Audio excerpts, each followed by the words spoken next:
Evening, nearly 100 years ago, students, faculty, Baptists, politicians, and friends of Acadia gathered in Assembly Hall a few dozen yards from here to celebrate the college's Golden Jubilee.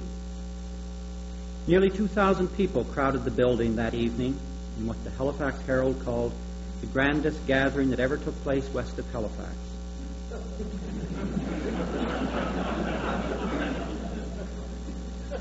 The paper enthused, the wealth and brains, the youth and beauty, and the strength and manhood of the denomination were assembled. The building was suitably decorated with plants and flowers, spruce boughs, and Chinese lanterns. And mounted high on the wall was the biblical text, "Hitherto the Lord hath helped us." Having seen the sights and been suitably impressed by the decorations, the assembled guests settled down for an exciting program of music and speeches. That evening and the following day, speaker after speaker rose to extol the virtues of Acadia College and praise all that had been accomplished in the past 50 years. But there was also a serious attempt on the part of those present to understand how it had all come about. How could one explain the survival and growth of the college when everything would seem to have mitigated against it? As to the underlying cause for the success of the institution, there was no doubt in the minds of those present. It was heralded by the motto on the wall and reiterated by nearly every speaker on the program. For the Jubilee sermon, Edward Manning Saunders took as his text 1 Corinthians 3:9, "For we are laborers together with God."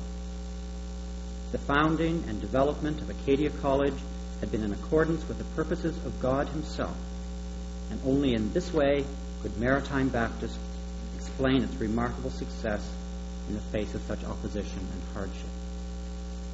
Saunders argued, quote, "The bright and dark features, the prosperity and the adversity, all alike contribute to the evidence that the beginning and work of Acadia College have been according to the good pleasure of Him under whose superintendence and by whose help the institutions have continued till this day." Unquote. This not only explained the past, but also gave purpose to the future. Given the importance of the times in which we live, Saunders asked rhetorically, should we now close Acadia? To which he not surprisingly replied, "Nay, verily, but let the holy purpose take, if possible, a deeper and firmer hold of the Baptist heart, to make Acadia College fill to the full God's purpose, to the joy of the living, the unborn, and those who, having finished their course, are now in the presence of God." Having acknowledged God as author and director of this accomplishment, the speakers went on to probe further in their efforts to understand the college which they so obviously loved and respected. If God was the author, what was the agency by which all of this had been accomplished? The writer of the memorial address perceptively put his finger on the beginning of an important understanding of Acadia College in the 19th century, without perhaps realizing the significance of what he was saying. He wrote, "Standing in 1828, we see two marvelous trains of events in progress. The one arising away back in the latter half of the last century and gathering elements of strength in ever-increasing ration. The other dating visibly only a few years previous to 1828, both nearing each other and at length culminating in that year in the founding of a seminary of learning at Wolfville, which was shortly to grow into Acadia College. It was, he argued, the power unleashed by the Great Awakening and its charismatic preacher Henry Allen, united with the intellectual leadership brought into the denomination by the rupture in St. Paul's Anglican Church in Halifax in the mid-1820s, that had produced the marvelous results. God, with His human agents, thus stood at the center of their understanding of the Acadia College of their time." In spite of the simplicity of expression, the writer did have grasp of a fundamental concept in comprehending the nature of the institution we are concerned with tonight. Acadia College was the result of the coming together of not just two divergent streams, however, but of many. And any understanding of the institution in the 19th century must begin with an acceptance of this remarkable diversity which characterized not only its founding, but also its subsequent development. It was this diversity that molded and shaped the college, that accounted for its survival, and the overwhelming success it was celebrated so joyfully and thankfully almost 100 years ago. And it was that diversity of origin that it gave Acadia the breadth of vision and mind that so characterized the institution in the 19th century. When one examines the founding of Canada's universities in the first half of the last century, it is quickly apparent that, for most of them, the driving force, the leadership, and the ideas came from a small but significant element. Such leadership was usually British-born, steeped in the traditions of its particular religious heritage, drawn from the upper or upper middle classes, and with considerable exposure to and familiarity with the educational philosophy of its time and place.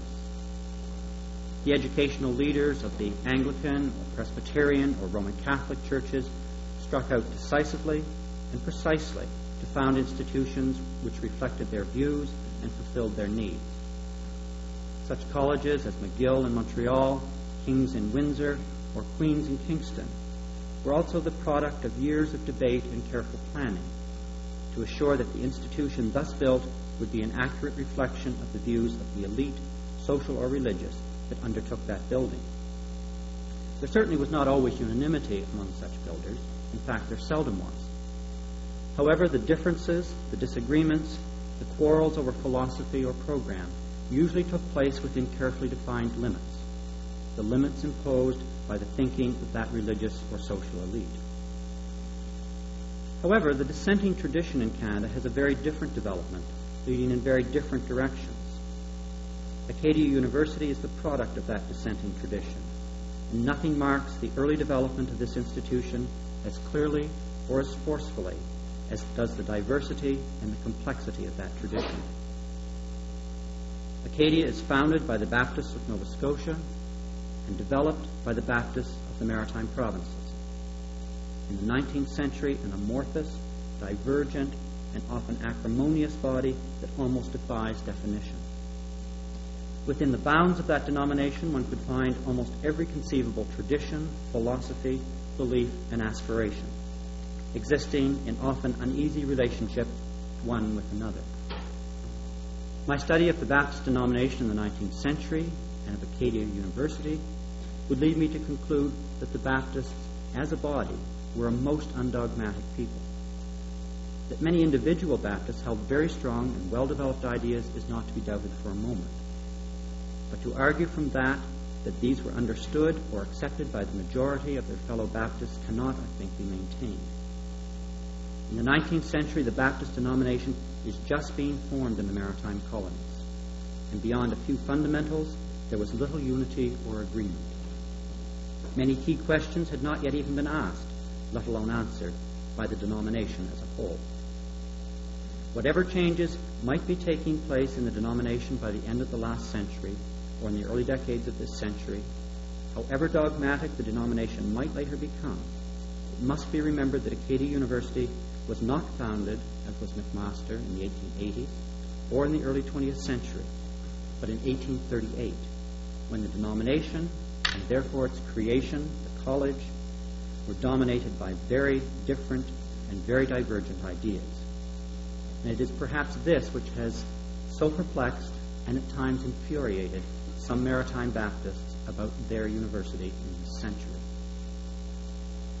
Some understanding of the diversity of the denomination and of the college itself can perhaps be gained by a quick look at the men who occupied the stage at Acadia's first graduating exercises, the annual anniversary services, as they were called. The date was June 16, 1843, and it was an especially proud day for many Nova Scotia Baptists, for the first fruits of their academic labors were now to be reaped. The platform party that day was composed of the Honourable Charles Ramage Prescott, Thomas Andrew Strange de Wolfe, the Attorney General, the Honourable J.W. Johnston, Simon Fitch, Charles Harris, and Caleb Bill, all governors of the college. the Reverend Edmund A. Crawley, the Reverend John Pryor, and Isaac Chipman, professors, and the Reverends Theodore Seth Harding and Edward Manning. In terms of age, education, background, views, and philosophies, one could hardly have assembled a more dissimilar group. And yet there they were, applauding the four young men who that day comprised Acadia's first graduating class. Prescott from nearby Stars Point and DeWolf from Wolfville itself were both Nova Scotia government appointees to the Board of Governors. Prescott was a well-known orchardist and former member of the Legislative Council. DeWolf was a prominent merchant, member of the Legislative Assembly for Kings County, and member of the Executive Council. Both were Anglicans. Simon Fitch, Charles Harris, and Caleb Bill were Baptists of New England planter descent. Bill was the brother of the Reverend I.E. Bill, who played a prominent part in the founding of Acadia and was one of its strongest supporters. Caleb Bill would later serve as MLA for Kings County, and after Confederation was one of Nova Scotia's representatives in the House of Senate. Fitch would serve Acadia long and loyally, both on the board and as a fundraiser. The Honorable J.W. Johnston, the Attorney General of the colony, was of far greater significance to Acadia than the other five men combined. Born in Jamaica of Loyalist parents, Johnston was trained in the law and quickly became a prominent lawyer in Halifax and a leading member of St. Paul's Anglican Church in that city. In the mid-1820s, a major quarrel with Bishop John Inglis led to the embittered departure from the Anglican Church of Johnston and a number of other dissidents. After considerable hesitation and uncertainty, Johnston became a member of Granville Street Baptist Church in Halifax and would play a leading role in the denomination for the rest of his life. His own involvement in politics, and in particular his antipathy to Joseph Howe, would eventually drag the Baptists into the worst political quarrel in which they ever involved themselves. However, Johnston's political position had served the Baptists well in their search for support for Acadia's charter and for provincial funding. Johnston had been one of the driving forces behind the founding of the institution and was one of her stalwart supporters, provided, of course, that things went as Johnston wanted. Johnston, moderate Tory, former Anglican, Haligonian, could sit on that platform with confidence and pride, never perhaps realizing the gulf that still separated him from many of the Baptists in the audience. The three professors assembled there that day also represent a study in contrast. Edmund A. Crawley, John Pryor, and Isaac Chipman constituted the entire teaching staff of Acadia College in 1843, but even in such small numbers represented a wider range than was to be found at most of the other British North American universities at the time. Crawley and Pryor shared much in common and stood together on many issues. A native of England, Crawley was raised in Cape Breton, while Pryor was born and raised in Halifax. Of well-to-do, upper-class families, both were brought up in the Anglican Church and both attended King's College, Windsor, where they came under strong evangelical influences. Along with Johnston and others, both took part in the rupture in St. Paul's and were part of the move to the Baptist position that followed. Crawley had been one of the key men in the establishment of Horton Academy in 1828, and Pryor became its second principal in 1830. Both men studied theology in the United States, and both had become ordained Baptist ministers. They were also alike in that they continued to rely for their power in the denomination on the influential Halifax Baptist clique composed of former Anglicans. Pryor and Crawley would each in turn become president of the institution they helped to found, and around both would swirl storms of controversy for much of their lives. Much younger Isaac Chipman was very different from his colleagues. Born in the Annapolis Valley, only a few miles from Horton, the son of a proud planter family, Chipman had been raised in a pious Baptist home and sent to the newly established Horton Academy for his education. A brilliant student and devout Christian, young Chipman considered a career in the ministry before turning to education.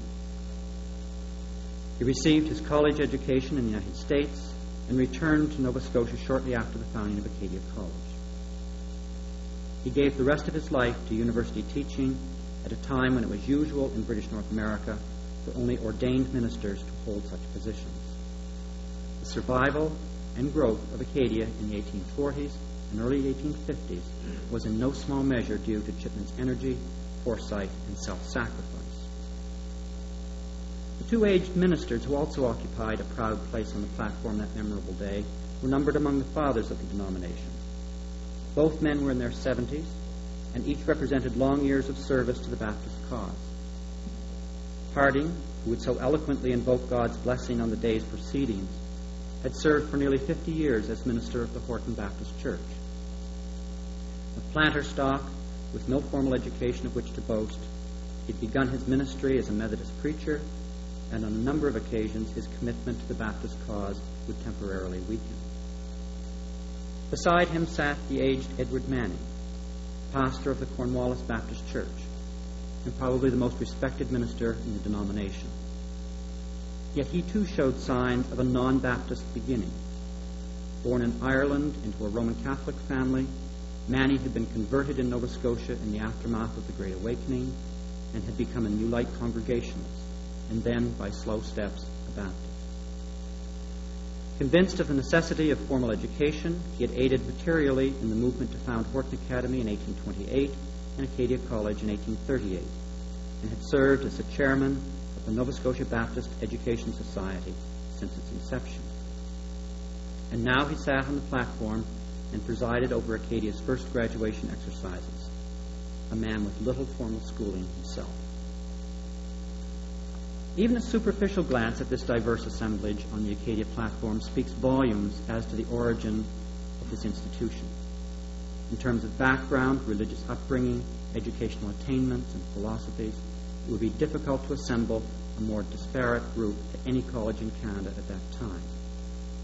And when one looks below the surface, the range and the complexity of those who founded and directed Acadia become even more striking. In fact, aside from a few essentials, there appeared to be little unanimity, nor, in fact, was such unanimity expected. Unlike most colleges founded in Canada at this time, Acadia was not established to promote a specific ideology or dogma, for the Baptists of Nova Scotia did not collectively possess one. It was not built to conserve a way of life, but to be the vehicle by which that life could be changed. It existed not to safeguard a social position, but to advance it. Drawing on such a diverse background, Acadia would be broadly based and remarkably tolerant of dissenting views. And in this lay the real strength of the college in the 19th century. Those men sitting on that platform in 1843 represented not only the superficial differences alluded to, but were symbolic of far more significant streams that had come together to create the Baptist denomination and its child, Acadia College. It was Acadia's good fortune, I think, to have been founded at a time when there was still a healthy, invigorating tension between the forces of town and country, the educated and the uneducated, the upper class and the middling sort. The college that these different forces created was not a compromise, a via media, but rather an exciting combination of at times contradictory ideas and aspirations. Certainly such divergence is observable in the founding itself. Acadia was established to serve a number of ends, to accomplish a variety of purposes, to hew out more than one new path. It is often assumed that the chief purpose of the new institution was to produce more ministers to spread over the land, adding converts to the Baptist churches. The denomination, however, was too deeply divided over the issue of an educated clergy to accept this as the rationale for the new college's existence. For the rest of the century, and dare I suggest beyond, many maritime Baptists harbored considerable fear that education would smother piety, that the search for earthly wisdom would divert the pious young man from his search for the real meaning of life. For more than 60 years after Acadia's founding, theology would be taught only intermittently, largely because the Baptist churches of the Maritimes would not give sufficient money to support such a program. Part of this reluctance perhaps stems from the fact that collectively Maritime Baptists had not yet decided what their theology really was. No, if Baptists had waited until they were ready to found a theological institution, there would have been no new Baptist college in 1838, and perhaps not in that century. Nor could Baptists agree on whom a college should serve or by whom it should be controlled. A scant 2 months before he would lead the Baptists in the founding of Acadia College on November 15, 1838, Edmund Crawley still confidently opposed such a move, expecting a professorship at a newly reconstituted Dalhousie. For at least 3 of those men on the platform in 1843, Crawley, Pryor, and Johnston, there was clearly no fear of a state-controlled college located in the heart of downtown Halifax. And yet it was just such fears that had prevented many of the rural Baptists from supporting the attempts to open Dalhousie College at last. Fear of state-dominated education and distaste for all that city life stood for. And beyond that, there was a deep cleavage within the denomination concerning who should receive an education. Pervading many of the petitions, the letters to the editor, and the speeches of the next few years was the underlying conviction that education ought to be placed within the reach of everyone, by which they meant, of course, within the reach of every male. There was strong opposition to the idea of education for an elite only, whether that elite was a social or an intellectual one. Education for the common people and the ordinary intellect thus became an important underlying theme in Acadia's development, one that ought not to be overlooked in placing this institution in the broader context of 19th century Canadian higher education. Given the background from which they came and the positions they continue to occupy, it is not surprising to find that some of the Halifax Baptists would reveal a fair amount of ambivalence on this subject. If there was no unanimity as to who should be taught or under what direction, there was considerably less certainty as to what should be taught. In fact, there was remarkably little concern expressed over this matter during Acadia's first 50 years. One searches the newspaper, convention reports, and even the minutes of the Board of Governors almost in vain for a serious discussion as to what constitutes a proper education at a Baptist-controlled college. Occasionally one finds reference to the need of adding certain courses to the curriculum, such as modern languages or various branches of science, but almost invariably the ensuing discussion centered on the cost, not the appropriateness of the proposed addition. Even theological education seldom roused 19th century maritime Baptists to debate. Once again, it was usually the cost rather than the subject matter that provoked discussion. Usually less than 1/3 of the Nova Scotia, Prince Edward Island, and New Brunswick Baptist churches sent in their expected donations to fund the chair of theology. Even the furious debate in the early 1880s over the establishment of the chair of didactics and education appears to have had much more to do with Baptist politics and personalities than pedagogical principles. The convention and maritime Baptists in general seemed content to leave matters of program, about which they knew little, in the hands of the president and faculty of the college. In the 20th century, they were no longer content always to do so, nor did they always reveal the same confidence in the college and its staff. None of this is to suggest that the 19th century Baptists who did concern themselves with higher education, by no means always the majority of the denomination, did not have a firm and generally accepted idea of what their college should accomplish. With the possible exception of the Halifax clique, and their views change so quickly and conveniently that it is often hard to pin them down, there seems to have been a basic unifying theme running through much of the discussion concerning higher education during this half-century. Certainly, it was expected that Acadia would be a Christian college, and that point is reiterated time after time in the years after its founding. It underlay the aversion to and rejection of Dalhousie College or any other government-controlled institution of higher learning. Their college and the education received there was to be God-centered. Of that there could be no doubt. However, their means of achieving this end was not to be found in control of the curriculum, but in the careful development of the very atmosphere of the institution. From the beginning, the founders and those who backed them rejected the idea of a narrow sectarian base for the college. Given the difficulty inherent in deciding what was uniquely and distinctly Baptist at this time, it is perhaps less surprising than it might be to see a broad non-Christian base being chosen. Hence that phrase in the original charter of which successive generations would be so proud. And be it further enacted that no religious tests or subscriptions shall be required of the professors, fellows, scholars, graduates, students, or officers of the said college, but that all the privileges and advantages thereof shall be open and free to all and every person and persons whomsoever, without regard to religious persuasion. At times since, too much has been read into that clause, and totally incorrect construction placed upon it. The rest of that paragraph and many other pronouncements of the 19th century make it abundantly clear that where religious was written, denominational was actually meant. The founders were certainly broad-minded for the time, but it would be quite wrong to believe that they contemplated for a moment the idea of a non-Christian teaching at Acadia. That would have defeated one of the main purposes in establishing the institution. The second half of the above clause, usually rather conveniently omitted in any discussion of this matter, makes the intention much clearer.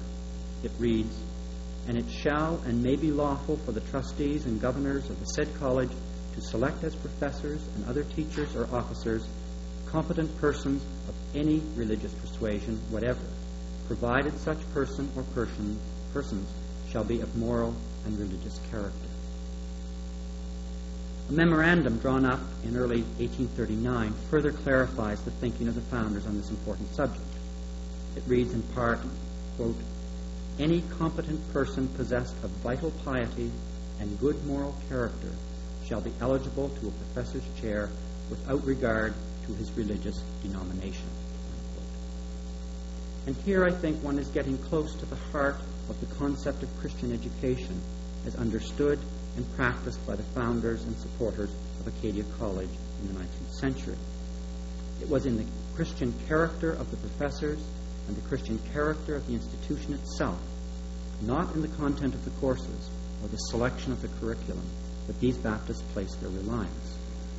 And for the rest of the century, the ultimate success of Acadia College would be measured not in the Cicero memorized or the theorems learned, but in the souls won for Christ.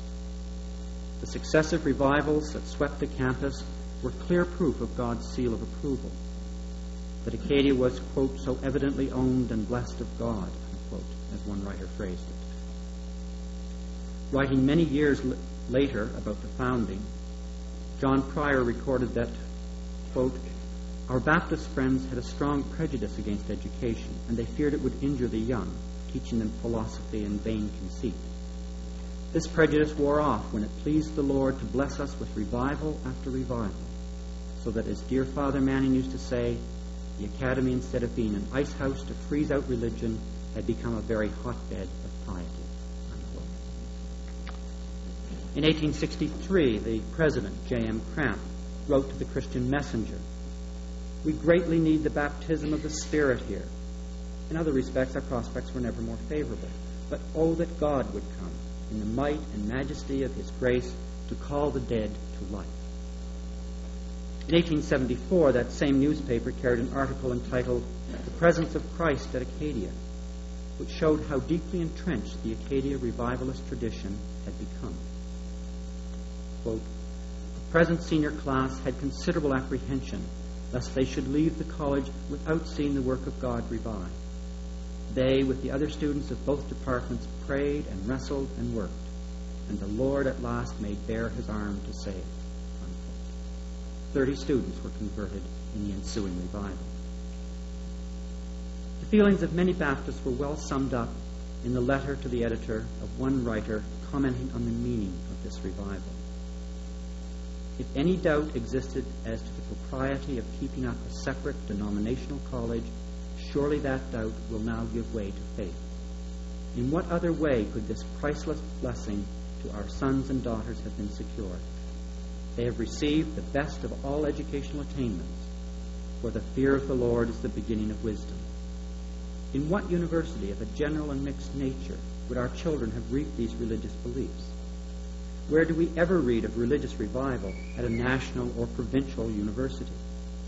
It is one of the most striking facts in connection with the history of Acadia College that not once or twice but many times powerful and far-reaching manifestations of divine grace have been experienced within her walls.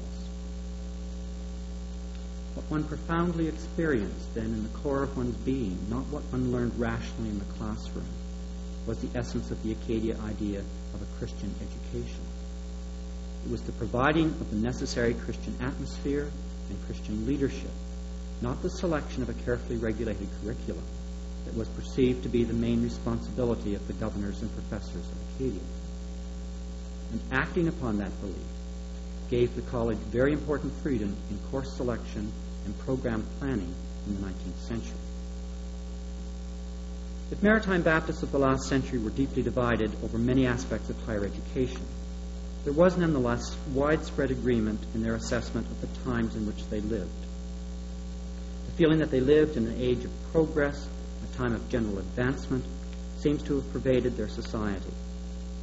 Everywhere they looked in the middle decades of that century, they saw, quote, the progressive march of human history, unquote, as one speaker entitled his lecture to the Acadia Athenaeum. What was very clear was that if they did not go forward, both as individuals and as a denomination, they would go backward, and that they were not prepared to do.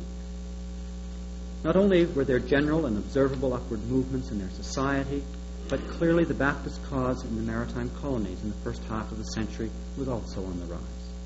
From very small beginnings, it had mushroomed into one of the most dynamic of the maritime denominations. It had spread throughout the countryside in all three colonies, leading to the founding of dozens of new churches in that period. Moreover, several of the leaders saw something very significant in the dramatic inroads made in the 1820s into the upper classes of Halifax and St. John. Surely clear proof of God's work on the march. The growing conviction that education held the key to advancement proved a powerful stimulus to the establishment of Horton Academy and then Acadia College, and it certainly provided the glue which bound disparate elements within the denomination together in their support of the institutions. The opposition to the granting of Acadia's charter, Joseph Howe's attack on the college in the 1840s, and the problems over provincial support were all seen by many Baptists as part of a plot to deprive them of the means of advancement, to keep them in subservient positions forever. Writing to the newspaper in 1843, one female correspondent noted, "Our enemies in Nova Scotia have ever derided the Baptists for their want of learning, and now they are trying to cut off the only means through which they can obtain it. I have many years longed to see the day when grace, good sense, native talent, and learning should be united and more generally enjoyed by the Baptists in Nova Scotia. And at the age of 66, I have seen that day begin to dawn." An editorial, a decade and a half later, in recommending Horton Academy to its readers, observed, "The demand for education by all classes cannot fail to make this and other similar institutions more and more highly valued as we proceed in the onward march of improvement. A larger amount of educational training is required now to enable a young man to maintain his position than formerly, and unless his early years are improved by the diligent use of all his opportunities, he will soon find himself left behind by those perhaps with fewer advantages, but who have been early trained to habits of industry. Those able to give their sons such a course of training would benefit them more by an expenditure of £5 in this way than by neglecting their education and leaving them in possession of hundreds or thousands." Colleges were, it was maintained later, quote, "very fountains of civilization and safeguards from a return to primitive ignorance," unquote. Of course, there were many Baptists who feared, not admired, education and institutions of higher learning. But among those who did support education, whether upper-class former Anglicans from Halifax or rural Baptist farmers from Annapolis County or the St. John River Valley, there seemed to be general agreement that an institution of higher learning under Baptist sponsorship offered them the best means by which the general advancement of the denomination and of their sons and grandsons could be secured. As the Baptist press editorialized in 1841, it will soon be apparent, quote, "whether the Baptists as a denomination are hereafter to appeal to others than those of their own body to advocate their claims before the public, in the halls of our legislature, in our courts of justice, and in conducting the operations of the press." In truth, whether in all the leading and important matters that regard the welfare of society, they are to become the hewers of wood and drawers of water to those who shall have assumed a merited superiority over them. Unquote. It was the utilitarian aspects of education, then, that attracted these people, and they would demand of Acadia a useful, practical course of training for the aspiring generations to come. The search for useful education to aid in their general advancement would see the exploration of many new fields by Acadia's directors over the first 60 years.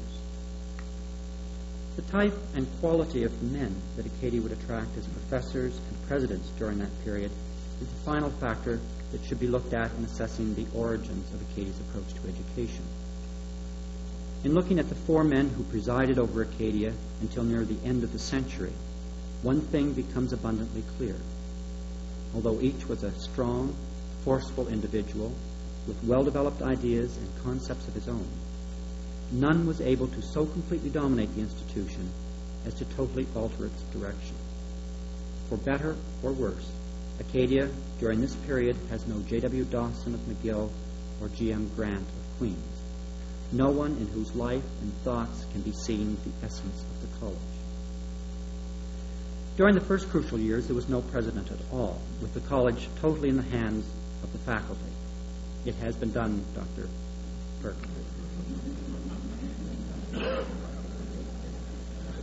John Pryor's presidency was brief and unimaginative, and the later scandals which rocked his ministry destroyed his influence both at Acadia and within the denomination. John Mockett Cramp was very different from Pryor, the former Anglican and Haligonian. English-born and trained in the dissenting college tradition of England, Cramp brought to Acadia yet another set of educational ideas. He was also an outstanding scholar and served Acadia for nearly 3 decades. He clearly had the intellect and the rigorous commitment to have imposed his ideas, his philosophies, on the still malleable institution. However, Cramp did not possess the necessary desire to so control the college, nor did he get the opportunity. The determination of the Halifax clique to once again seize control of Acadia in the early 1850s and their manipulation of the situation and of Cramp resulted in the latter being rather ruthlessly and temporarily shouldered aside and replaced by the more aggressive Edmund Crawley. Certainly in Crawley, Acadia had a president with sufficient determination and willpower to play the part of a Dawson or Grant. 2 things only did he lack. One was sufficient time to carry out any such plan. The other was the necessary intellect for the job.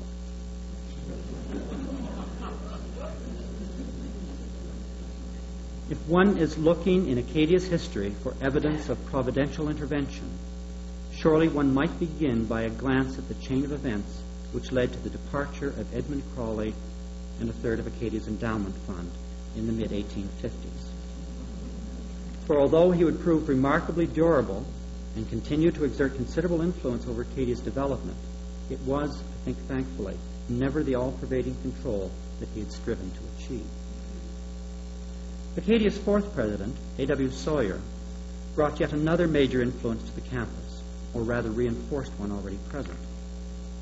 Sawyer was American-born, American-trained, and unlike all of his predecessors, had considerable experience in college teaching and administration before coming to Acadia as president.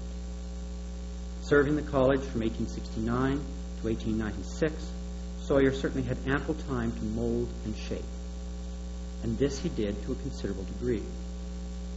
Acadia was greatly influenced by Sawyer's long regime, but he never attempted to so control or alter the institution's character as to remake it in his own image. Perhaps after 30 years of rather rugged survival, it was already too late for one personality to totally alter Acadia's course. Taking the 4 presidents together, it is clear that Acadia during this time was the beneficiary of remarkably wide-ranging views and talents. Few universities in Canada in the 19th century proved themselves as prepared to borrow so heavily or willingly on such a combination of native, American, and English talent and tradition. Much the same flexibility and breadth is observable when one looks at the faculty employed during this period. The basis of the Acadia approach to faculty was revealed in the clause of the charter quoted above. Unlike so many other institutions of higher education in Canada, an exclusivist hiring policy was never pursued at Acadia. An examination of the religious affiliation of professors and teachers at the college and academy make it very clear that more than lip service was being paid to the declaration of religious freedom.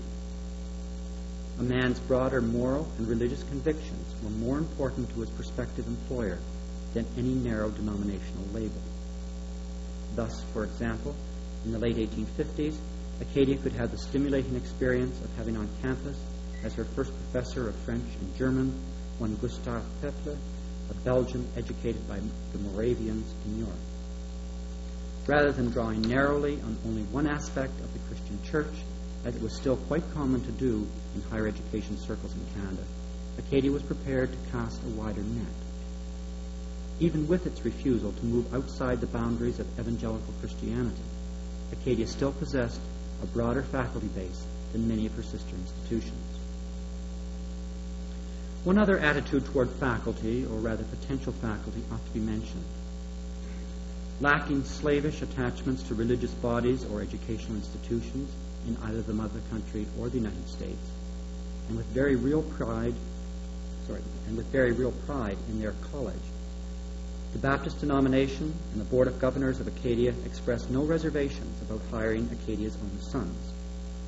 In this, Acadia was one of the first truly Canadian colleges, unafraid and unashamed of native British North Americans, at a time when so many felt that unless one possessed an Oxford, Cambridge, or Edinburgh degree, or at the very least one from Harvard or Yale, then one was not truly educated.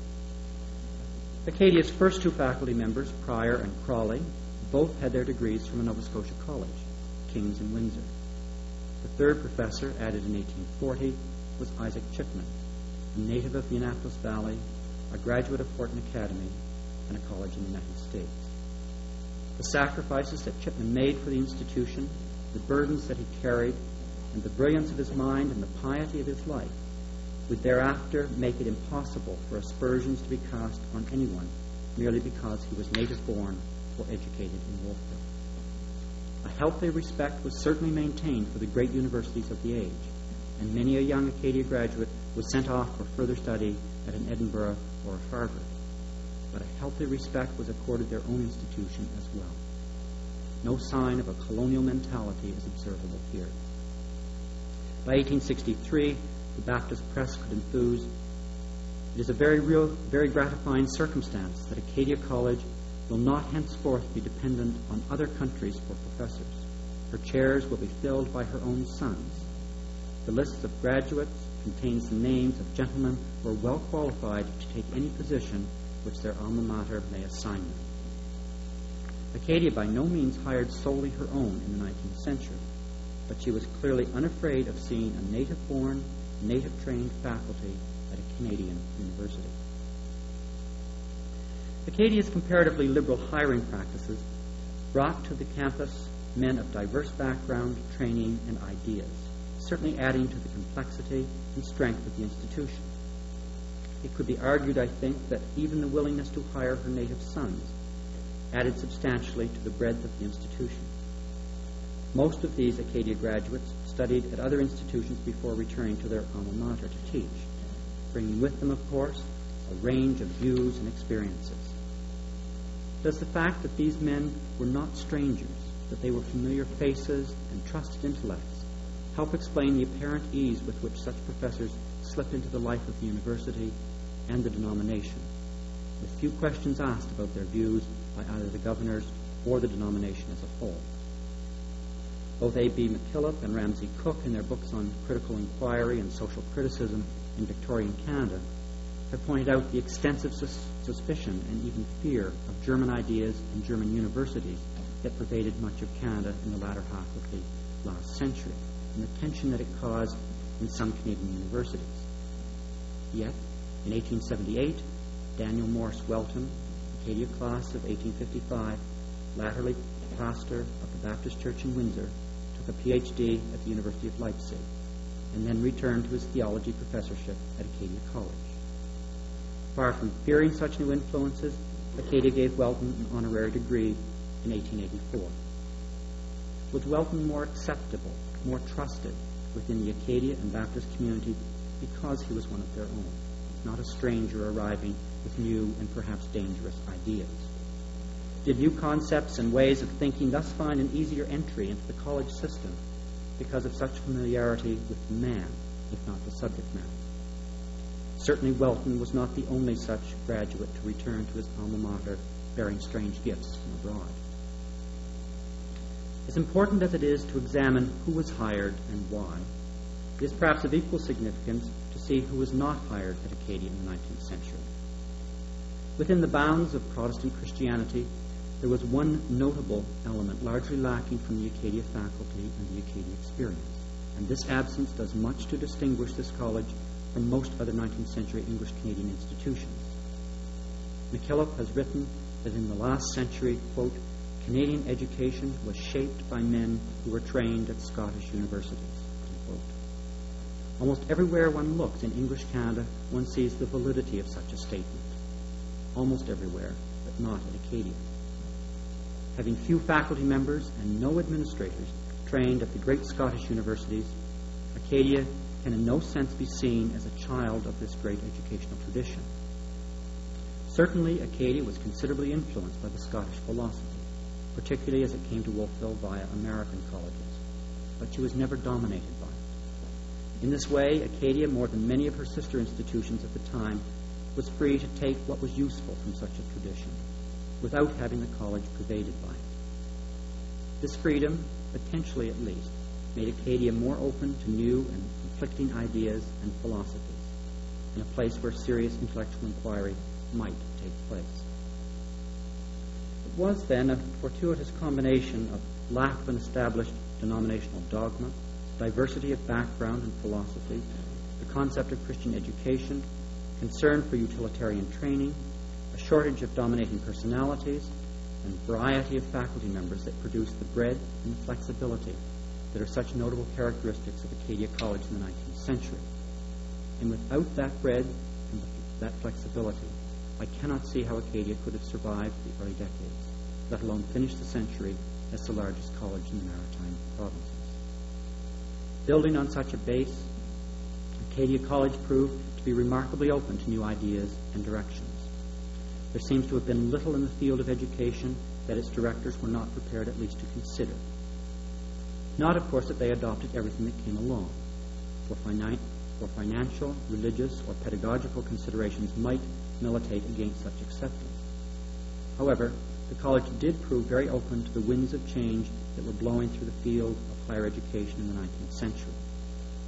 Perhaps nowhere is this more obvious than in the areas of female education and the struggle between science and religion. When Horton Academy and Acadia College were founded, there was little serious consideration given to the education of females. The Baptists were concerned with establishing institutions to provide the necessary skills and the background for its young men to join the forward march of society. Women, it was supposed, would share in the general benefits that would thus result.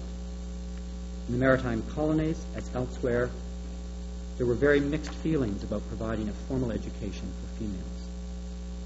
However, there appear to have been no deeply entrenched, widely held views on the subject, thus opening the door to reevaluation and change. Among maritime Baptists, those of New Brunswick took the lead when they opened their new academy in Fredericton to male and female alike. By the late 1840s, greatly influenced by developments in New England, maritime Baptists openly and extensively examined the issue of female education. In the long debate that ensued, the role played by men prominent in the affairs of Acadia was conspicuous. Differing views were expressed as to why females should be educated, or to what extent. But by the 1850s, there appears to have been surprisingly little discussion over whether females should be educated. In the minds of many, the education of females became closely allied with, even a contributing factor to, all the other aspirations and designs of the Baptist body. As one anonymous writer to the press observed in 1849, Unless something more is done properly to educate the female portion of the Baptist population, we shall scarcely hold our ground. Now, until the mothers become better educated, all hope of accomplishing our wishes will prove a failure. Woman's influence is powerful, much more so than we readily perceive. It is exerted so silently that we are not always aware of it. It is in proportion to the cultivation and refinement of nations, and is destined, in my opinion, to sway an untold power at no distant day in renovating this fallen world. And so we must believe that the education of females is not only in itself of overwhelming importance, but the shortest cut to the education of males. Several private schools for young ladies were opened by Baptists in the 1850s, while the next decade saw the beginnings of efforts by the denomination to provide education for their daughters as well as their sons at Wolfville. Much of what they desired was summed up in one short phrase in a newspaper report: female education, thorough, efficient, and cheap.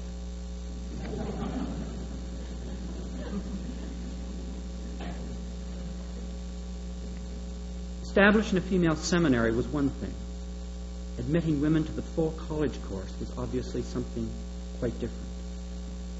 And yet, for the Baptists of the Maritime Provinces, it does not seem to have been a giant intellectual step.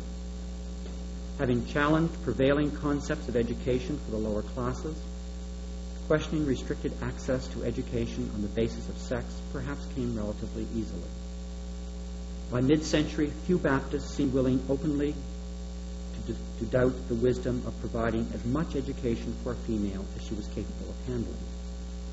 How this would be paid for, either by the individual family or by the denomination, and how such financial demands ranked in relation to the needs for male education seem to have been the overriding considerations, rather than the pedagogical or philosophical concerns that seemed to so preoccupy certain other North American bodies and institutions. As early as 1852, one writer to the Christian Messenger, after outlining what benefits to family, church, and society would be derived from female education, went on to state, "I must mention also the claims of females to a higher education solely on their own account, the increase of happiness from more of thought and knowledge, the highest sources of pleasure. Intellectual cultivation is indeed the birthright of woman as a human being, and when this right is yielded, the effects are at once visible in the greater activity and usefulness of females, in the increased happiness and altered tone of society, in the intelligent looks which meet the public speaker from his audience, in the more refined atmosphere of domestic life, and in the more rapid progress of mankind in all that is great and good." A few years later, one father, writing to the press, demolished the underpinnings of those opponents of higher education for females by holding their views up to ridicule. And in the process, he asked that all-important question, why not? He argued, of course let the girls go to college. Yes, educate the girls. Let them know how to knit and sew, how to make puddings, make the bread, the butter and the cheese, to sweep the floor, dust the chairs, darn the stockings, make the bed, and rock the cradle. But imagine not that these are the highest and holiest employments for which they are capable. Give them books. Put the pen into their hand. Let them look through the telescope into the heavens. Teach them botany, geology, chemistry, logic, language. Let them read Cicero, Virgil, Homer, Xenophon. Teach them Hebrew. Teach them everything man needs to know. Let them attend the same classes with males. Why not? Do we live in Syria, in Turkey, in Hindustan? That our customs and laws require the entire separation of the sexes while they are growing up? No, we live in Nova Scotia, in North America, where time out of mind the boys and girls have been sent to school together, have sat upon the same benches, studied and read out of the same books, recited in the same class, and walked home in company. I never heard the practice denounced as either sin or shame. Oh, you say, but they would be thinking about one another, talking to one another, falling in love with one another, writing love letters, courting, and all of that, sure as rates, if they saw each other in school. Would they indeed? What a phenomenon. Only think of it. Boys and girls, young men and young women, actually thinking about each other, becoming fond of each other's company. And, mysterious, amazing, unheard of event, actually thinking of matrimony. And all this the result of sending them to learn Greek, Latin, French, and trigonometry together.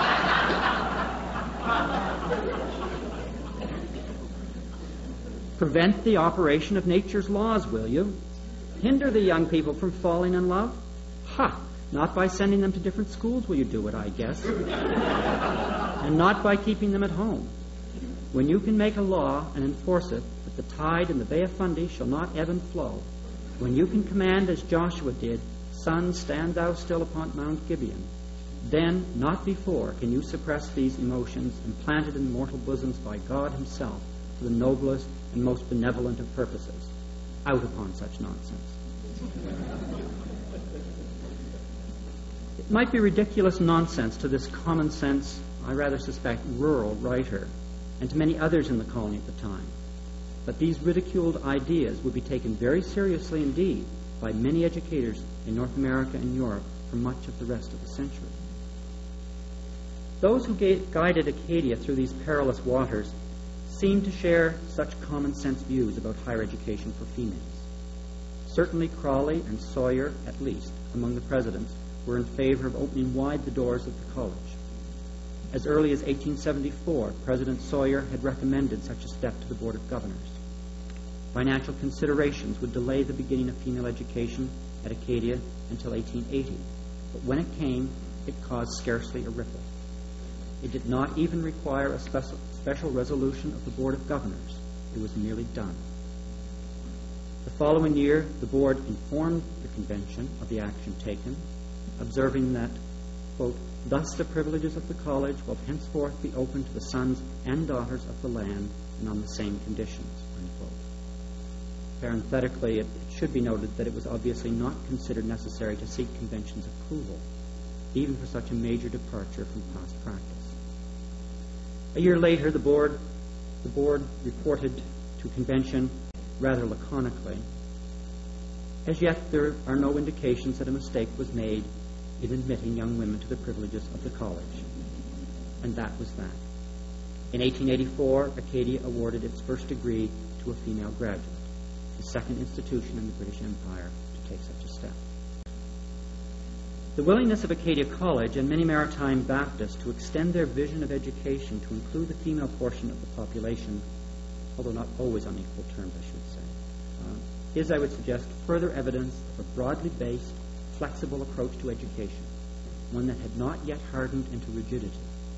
Such could not be said of every college in Canada in the 19th century. Another example among many of the way in which such flexibility shaped the contours of the college and greatly strengthened what the institution stood for can be seen in Acadia's response to the growing tension between science and religion in the latter half of the 19th century.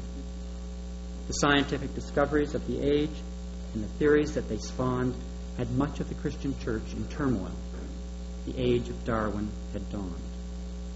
If the churches of Christendom had difficulty dealing with the issues raised, so did the colleges. How could one pursue knowledge and truth in the laboratory and the classroom if it led one to question the divinely revealed truths found in the Scriptures? Yet not to pursue knowledge as far as one could go seemed to be the abandonment of all that a college had traditionally stood for. But would not and did not rational inquiry lead to skepticism? North American and British academics and theologians strove to grapple with these perplexing problems in the years following the publication of Darwin's On the Origins of Species in 1859.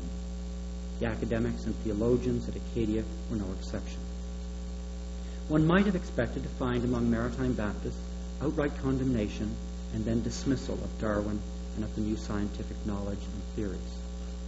Instead, one finds a calm, temperate debate from which hysterical overreaction seems largely absent. Those maritime Baptists who wrote and spoke in the debate between science and religion expressed, as one would expect, a variety of views. As with so many other issues during this period of time, there seems to have been no orthodox Baptist position to defend, no generally agreed upon stand to take. The response, then, was not to recoil in horror, but to examine and debate, in a way not always possible, perhaps, in some other denominations and institutions in Canada. Throughout the 1840s and 50s at Acadia, before Darwin, scientific exploration was often lauded as part of the means by which mankind would advance.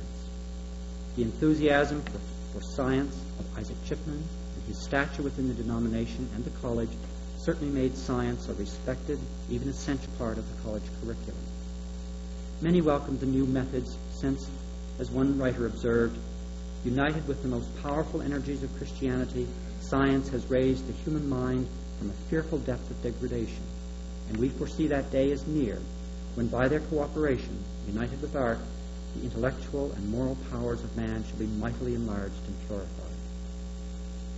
J.M. Cramp, while primarily a theologian and church historian, was fascinated with scientific discovery and speculation. For example, in the mid-1850s, he gave a talk both in Halifax and here in Wolfville that explored the possibility of life on other planets. Although he concluded that it was impossible to ascertain for certain, he argued that it was highly likely that such life did exist. Such a view, with its obvious theological implications, elicited no anguished cry of outrage. In fact, there is no evidence of any response at all.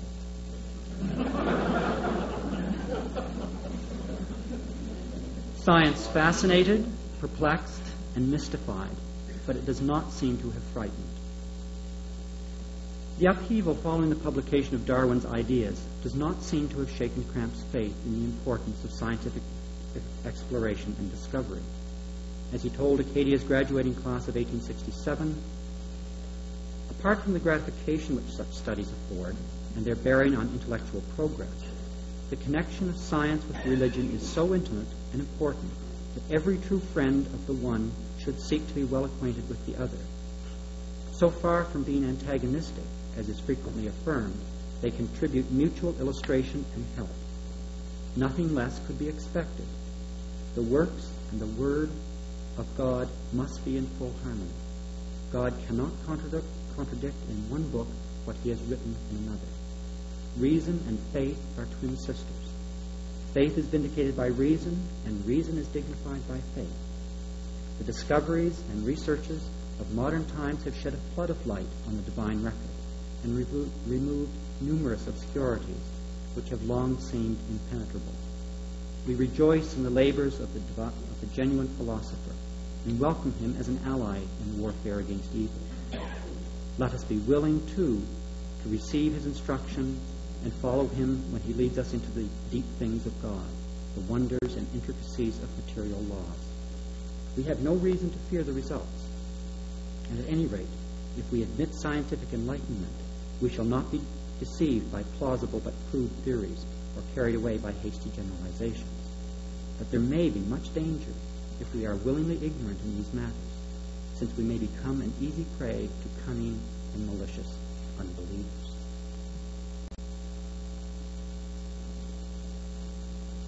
Long before the beginning of the reconciliation of science and religion is claimed to have taken place in Canada, it has already begun at Acadia College under a faculty and a denomination that is still broadly enough based to absorb even the shocks of Darwinism, and moreover to see something very positive in the whole confrontation. That such views were not merely the private musings of a few Baptist intellectuals and faculty members is made very clear when one examines some of the student essays and orations of the period.